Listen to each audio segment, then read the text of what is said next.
Meeting of the Board of Aldermen to order on Thursday, August 7th, 2025 at 6 p.m. in the Aldermanic Chamber, which has been duly noticed in 2 places, including the city's website, in accordance with the requirements of RSA 91A.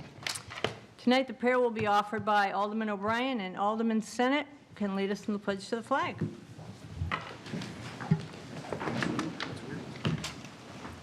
Almighty God, we have the high honor and the serious duty to manage the affairs of our beloved city. Fill us, O God, with the spirit of unity and understanding which enables us to face our multiple problems with a serene mind, with justice and charity for all, so that any and all decisions made by us will always be for the betterment of the greater happiness of all our fellow citizens. So help us, God. Amen. I pledge allegiance to the flag of the United States of America and to the republic for which it stands, one nation, under God, indivisible, with liberty and justice for all. Let's start the meeting by taking a roll call attendance, please. Mr. Clerk. Thank you, Madam President. Alderman O'Brien is present. Alderwoman Timmons. Here. Alderman Moran. Alderman Thibodeau. Here. Alderman Gaveva. Here. Alderman Lopez. Alderman Sullivan. Alderman Clemens. Here. Alderman Sennett. I am participating remotely via Zoom due to childcare needs. I'm alone in the room, and I can hear everybody in the chamber. Okay, and Alderman Sennett, just a little housekeeping so you know, I have the presentation screen on my desk, so I don't think I'll be able to see you on Zoom. If you have something to say, you can best probably to notify the president, okay? I will do that, Alderman. Thank you. Alderman Jettie. Alderman Thibodeau. Alderman Clee. Here. Alderman Dowd. Alderman Kelly. Here. Alderman Wilshire. Here. Okay, you have 9 members present. Thank you. Also joining us this evening is Mayor Jim Donchis. Tonight we have presentations on the Elm Street redevelopment project, and I'm going to recognize Administrative Services Director Tim Cummings for an introduction. Thank you, Madam President. For the record, Tim Cummings, Director of Administrative Services. Thank you and good evening. The reason why we're here this evening is to hear 2 proposals. And the way I envision the night unfolding is starting in a few minutes. We will have Ryan from Penrose coming up and going to give you an overview of their proposal for the redevelopment of the Elm Street Middle School.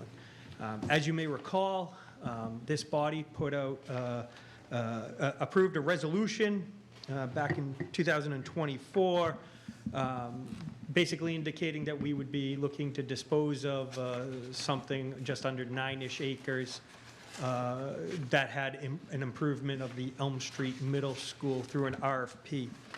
We have 2 proposals in hand to date, one from Penrose and another one from LMG. And we will be hearing from LMG a little bit later this evening. The way I envision this presentation unfolding is that they will provide you the presentation that they had previously given, allow you all an opportunity to ask questions along the way as they may arise. Just want to tease out one minor point, which is if you believe that you're going to start asking questions that may be business terms of nature, I just want to remind you all that that's something that you may want to go into a non-public for. And so I defer to you as to whether you want to hear the presentations in public and then maybe ask your questions in a non-public. But nonetheless, I wanted to kind of just tease that out before we start tonight so there's an understanding of how this would all unfold. And again, doing that at the next presentation a little bit later later this evening. After this evening's presentation, what I envision happening is we will continue with our vetting process. There's a working group that is continuing to vet their proposals. Ultimately, what I envision is a recommendation back to you and the mayor sometime, ideally in the early fall. I will leave my comments there unless anyone has any questions of me. Seeing none, Madam President, I'd like to ask to call up Ryan from Penrose, who will start off the presentation this evening. Thank you. Thank you. Just on the left one, okay. Great. Ryan, if you'd like to take a seat, that would be okay with Sure. us, too. Happy to. Bring your, I can look both ways. You don't count towards quorum. Yes. okay. Okay.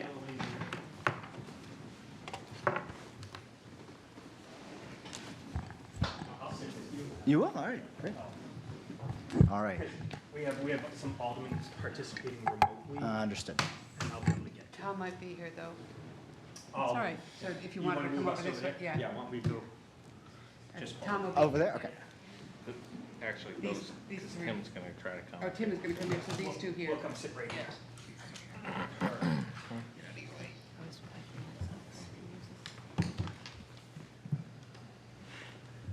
All right. Can everyone hear me okay? Yes. That's good. All right. Well, good evening. Very nice to see all of you. Again, my name is Ryan Kirchhoff.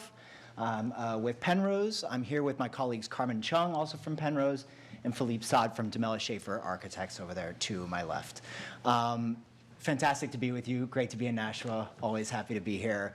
And excited to tell you a little bit about ourselves. I know there's some folks that I remember speaking with at the various public meetings that we had back in April for this project, but some new faces as well. So again, excited to tell you who we are and what we're about, and some of the ideas that we have for this amazing opportunity that you have here in Nashua at Elm Street.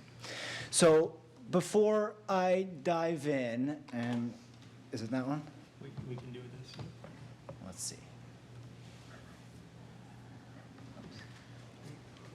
Here, I'll just.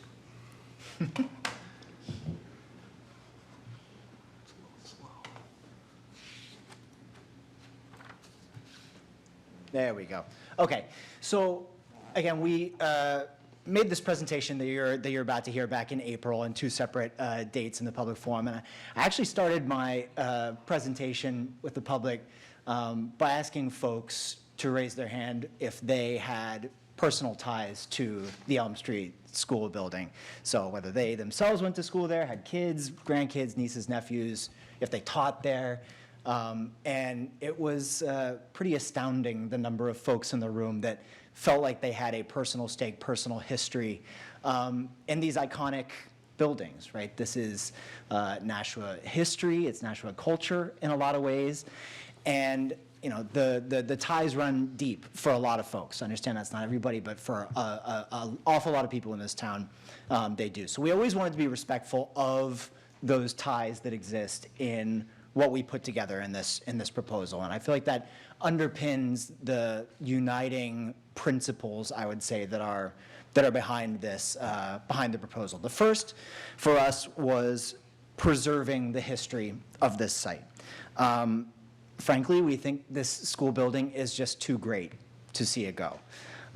That's our opinion, and based upon what we've heard from folks, it is such a meaningful space that we that we think the puzzle of figuring out how to pivot this building into its second life, its next useful life, is thrilling, and we hope that some folks here will think so too after we talk you through our plans. So. This has always been a place that has served the community. We wanted to continue doing that, and we think we have some great ideas you'll see on our site plan for how we welcome the general public into this site that has always, at the end, been theirs, right? This has always served the public.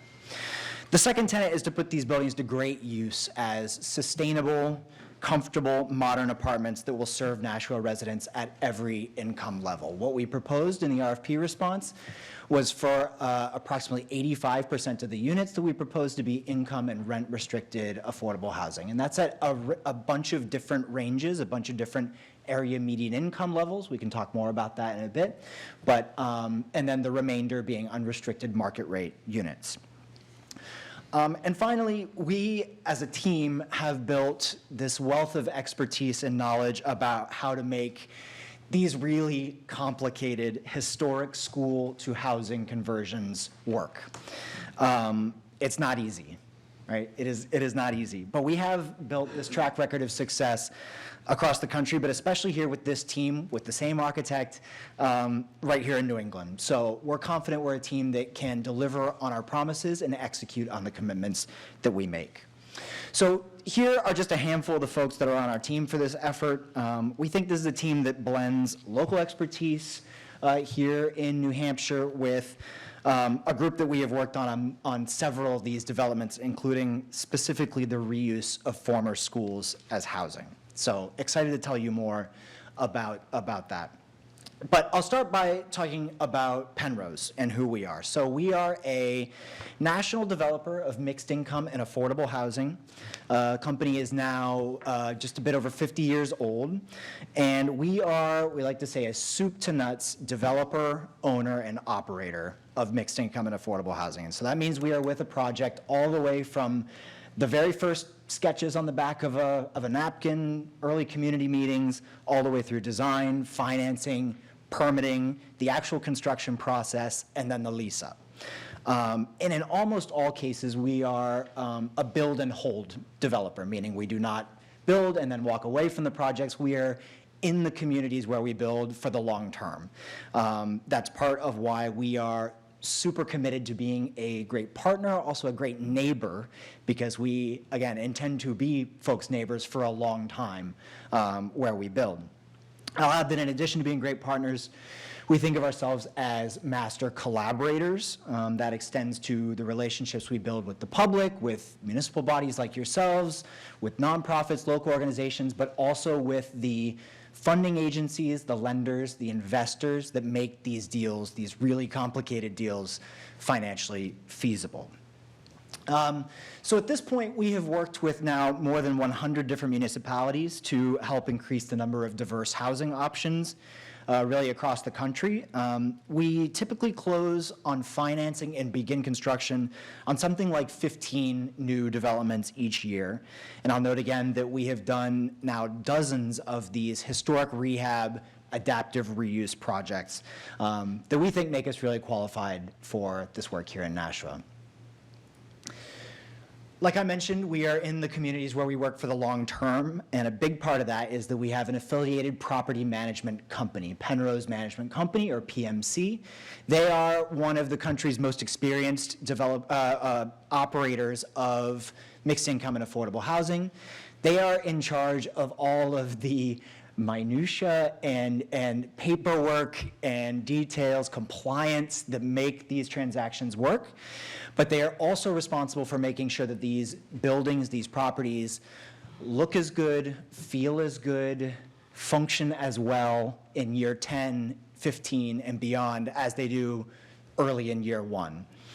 I will add that PMC has input on our designs from the very start, which we think is rare in our industry. It means that we can design with an eye to long-term manageability, to sustainability, an understanding of what actually works, these kind of learned lessons over the decades of building and operating mixed income housing using these funding programs. Finally, for PMC, and I'm happy to talk about this more later on, I wanted to call out that they have a dedicated resident services department. And that here would look like at least one on-site full-time staff member. They're a resident service coordinator. And their job is to run programming for the residents, to be a liaison to the community, connect residents to the services that they need, and also to be kind of the first stop, a resource if folks are having a hard time meeting rent, if they're having issues in their unit. We want folks to be really comfortable coming to PMC staff on the site because we always want to work with tenants, with residents, to make sure that they're able to thrive in these units and stay as long as they would like to. We find that's better for operations in the long term. It leads to happier residents and overall a better quality of life at the development. So Penrose has developed now units all over Massachusetts, Connecticut, and Rhode Island within our New England-based team. But I want to focus here on this graphic with our experience specifically on historic buildings, which is becoming really significant, we think. We've done work on several former school buildings at this point. We are 2 weeks into construction with the same architect here on a cathedral to mixed-income housing development. We're several months into construction on a historic office to residential conversion. So we have we've honed our skills in this space and feel really great about the experience that we have. And we think that these types of projects, while definitely complicated, definitely can be expensive, the end results for these in particular can be really stunning, frankly. In part because of the emotional ties that folks have to these buildings, but also because they have just these amazing bones, and they're iconic in their respective neighborhood in a lot of cases. So we think that can be the case with the revitalization of the Elm Street School as well. So Philippe is going to get into detail on how preserving the Elm Street School might look. But first, I wanted to show an example project that we're really proud of and might give an idea of how we work with buildings like the Elm Street School, and that is the former William Barton Rogers Middle School, now affectionately known as the Pride. This is in the Hyde Park neighborhood of Boston. It is a former Boston public school. It was vacated and effectively abandoned about 10 years ago now, and we were selected by the city to adapt this building using the same tax credit programs that we would use here into 74 units of affordable senior housing. It opened in June of last summer and is now 100% occupied, and we're really, really proud of it and happy to speak more about it. It is 100,000 square feet. We have, with love, referred to it as a beast because that's what it is. It was built in 3 separate eras, the first of which, kind of the front right side of this image, was completed in 1902. The 3 eras in which it was built lend it its U shape, with each of the eras being kind of a wing of the building. And we as a team worked really hard to create beautiful and functional spaces both inside and outside the building.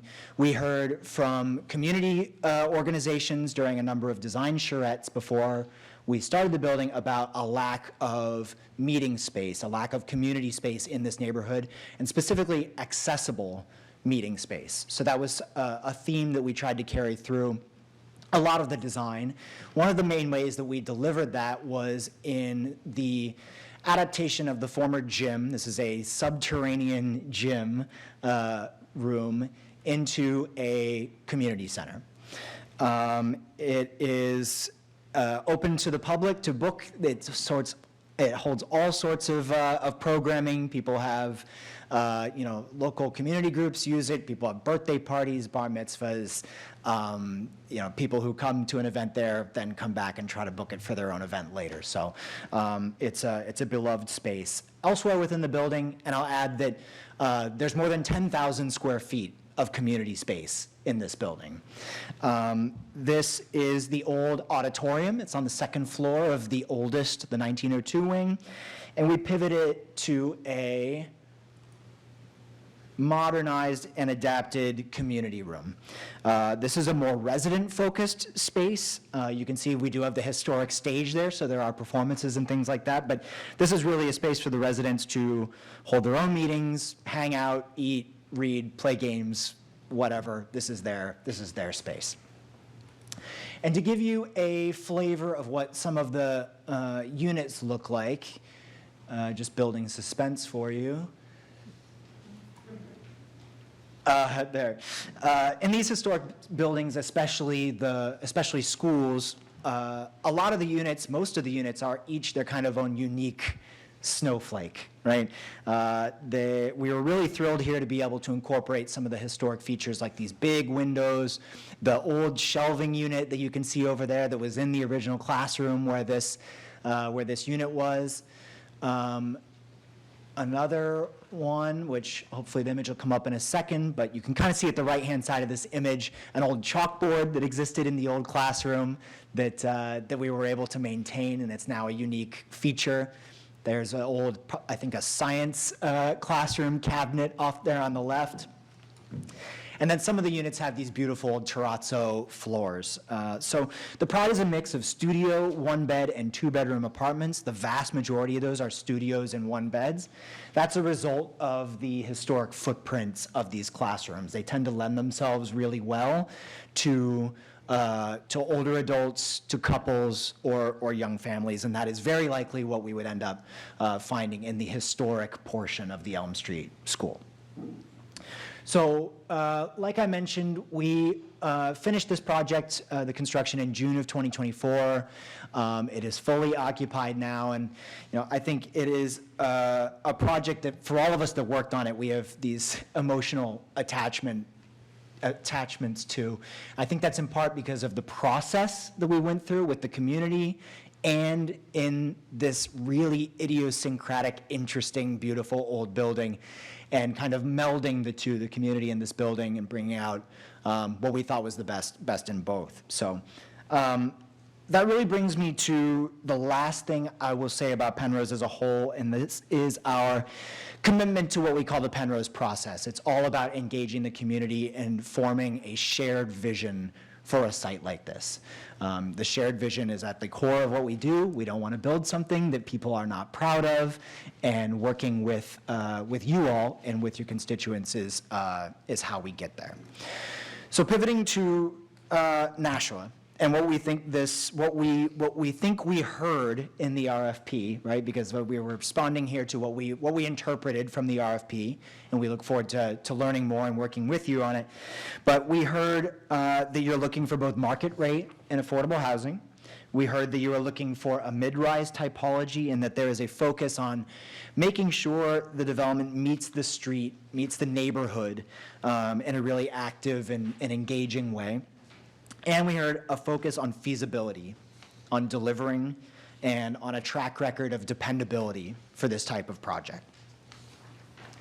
So this is our first cut at responding to these desires. We are proposing to pivot the historic school along with a new construction addition into a mixed-income housing development that embraces the connections to this neighborhood that has always had access to it.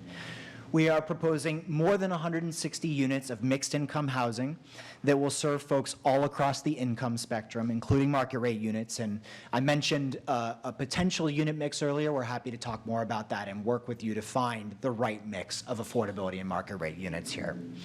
And we think with our knowledge of how to make these school reuse projects work, both for the city and for the future residents here, we feel that we're a team that makes a really great fit for this project, and it a great fit for us. So with that, I'm going to stop and invite Philippe Saad to come up and talk about some of the design ideas here. Philippe?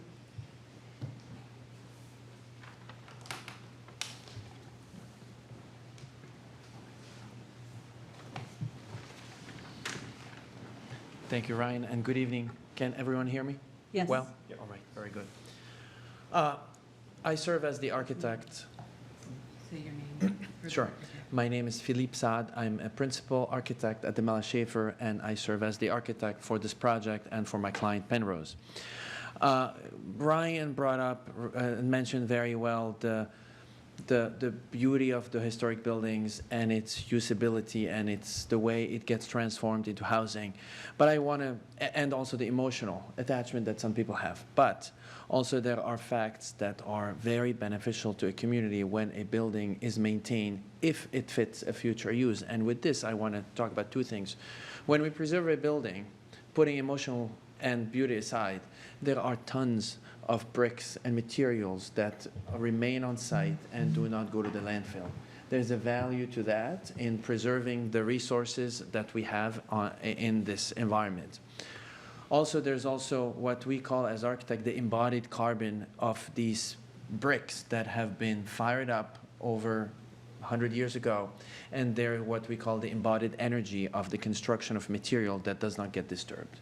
New materials need more fuel and more energy to be produced. Here, we have the skin of that building and a lot of the materials of this building that will be maintained and preserved, so we don't have to bring in new resources and new material to the site.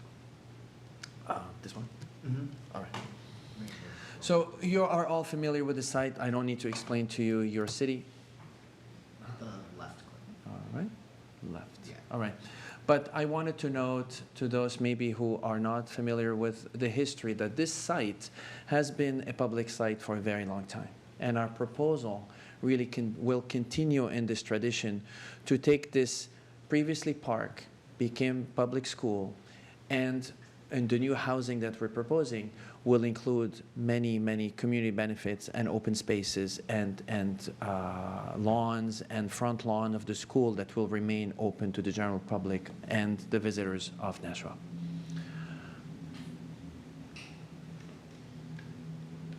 Okay? Okay?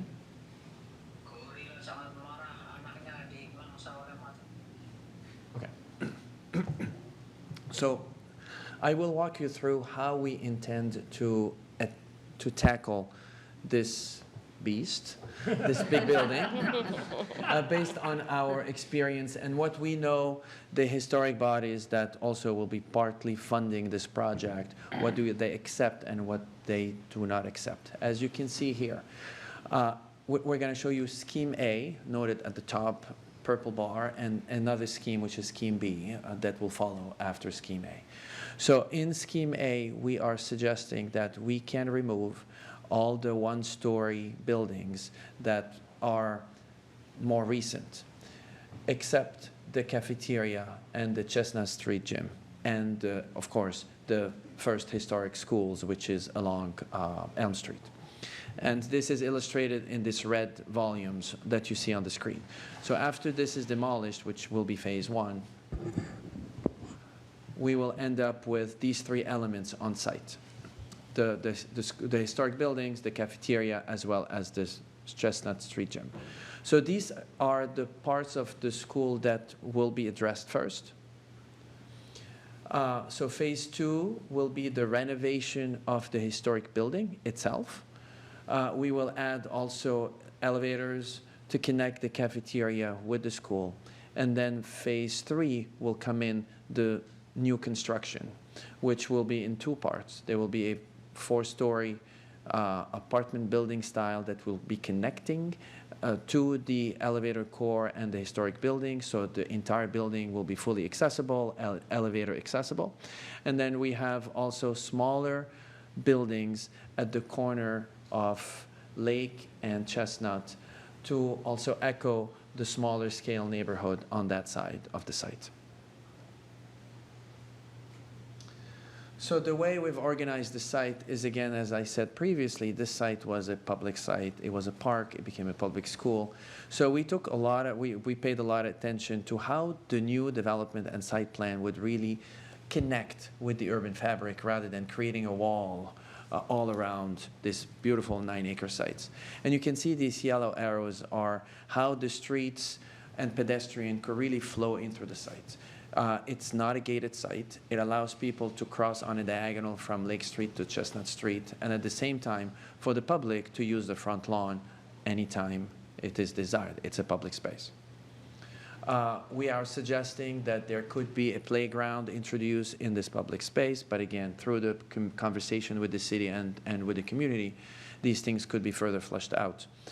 The Keefe Auditorium will be maintained on site, operated by a third party.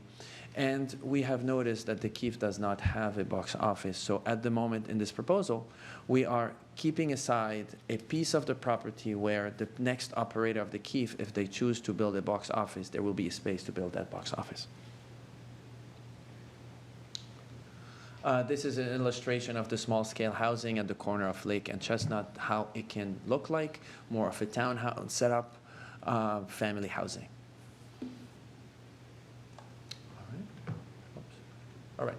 In terms of outdoor space, I think I talked about a playground that might take place into the public courtyard, so these will be open to the general public. But in the way we are organizing the building, we will end up with 2 courtyards, green space, just like you saw the courtyards of the Pride previously, the example that Ryan showed. These are courtyards that will be used by residents. There are 2, and they could be differently programmed if this is desired. And the historic green space in the front will be maintained and re-landscaped based on historic norms and guidelines.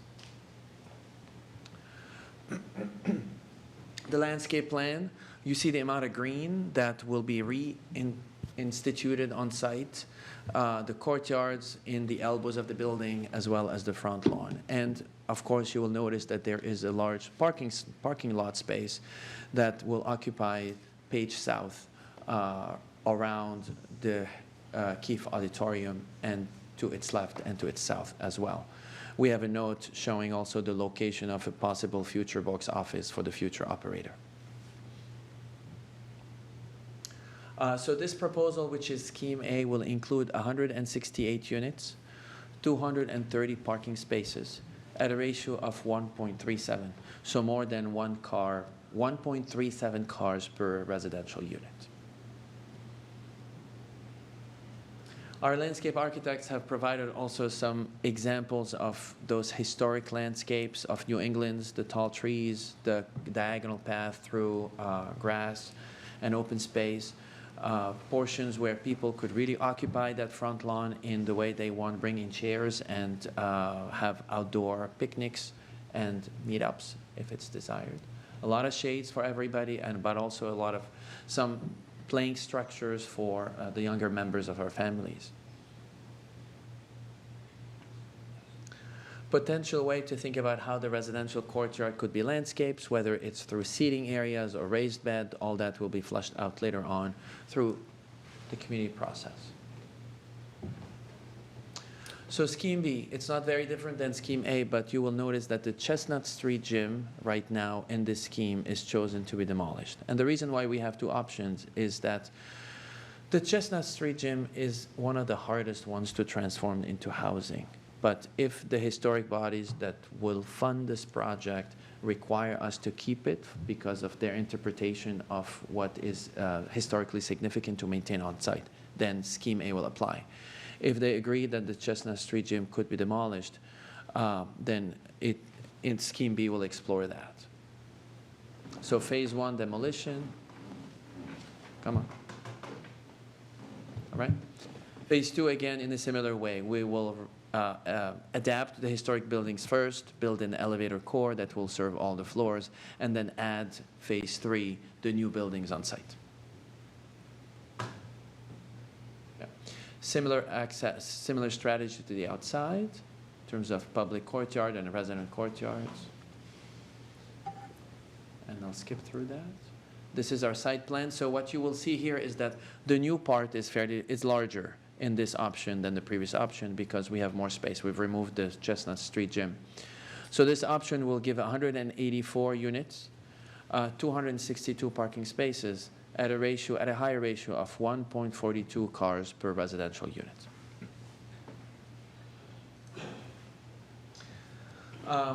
This is a pie chart showing how many 1 beds to 2 beds to 3 beds, but as Ryan has said, this can be further discussed with the communities to get to the right numbers. But I want to invite people to look at the floor plan on the left-hand side.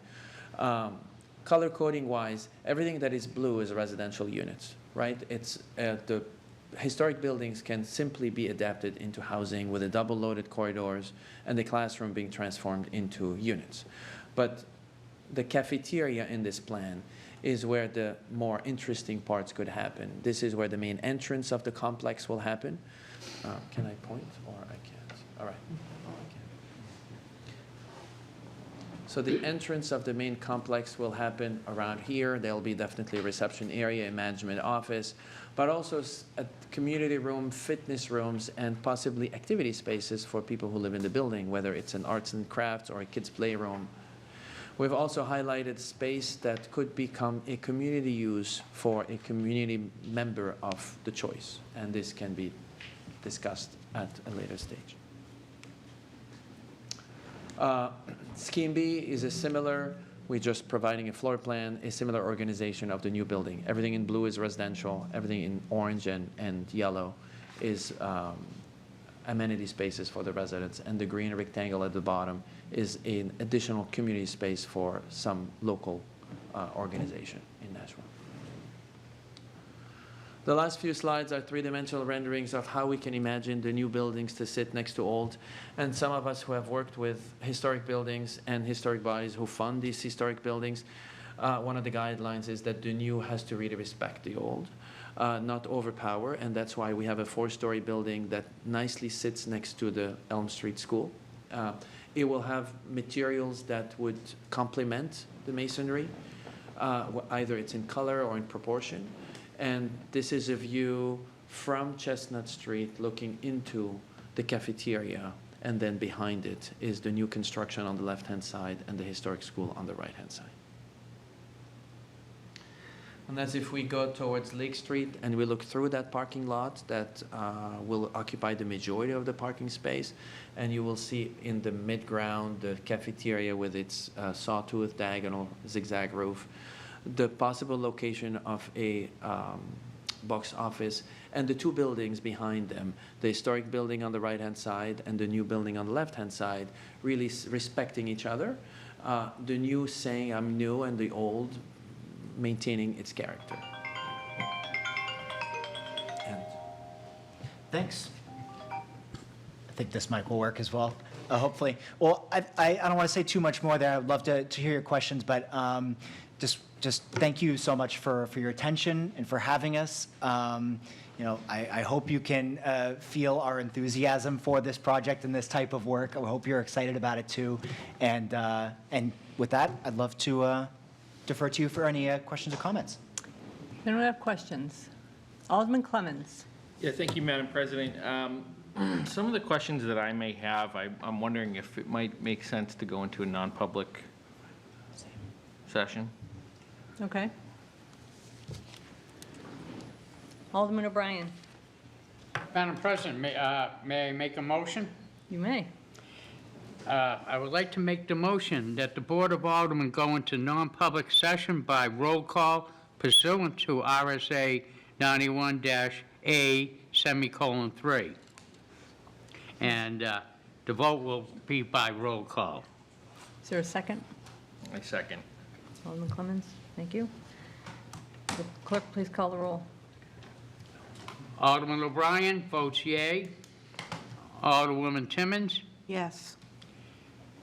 Alderman Thibodeau. Yes. Alderman Gaveva. Yes. Alderman Clemmons. Yes. Alderman Senate.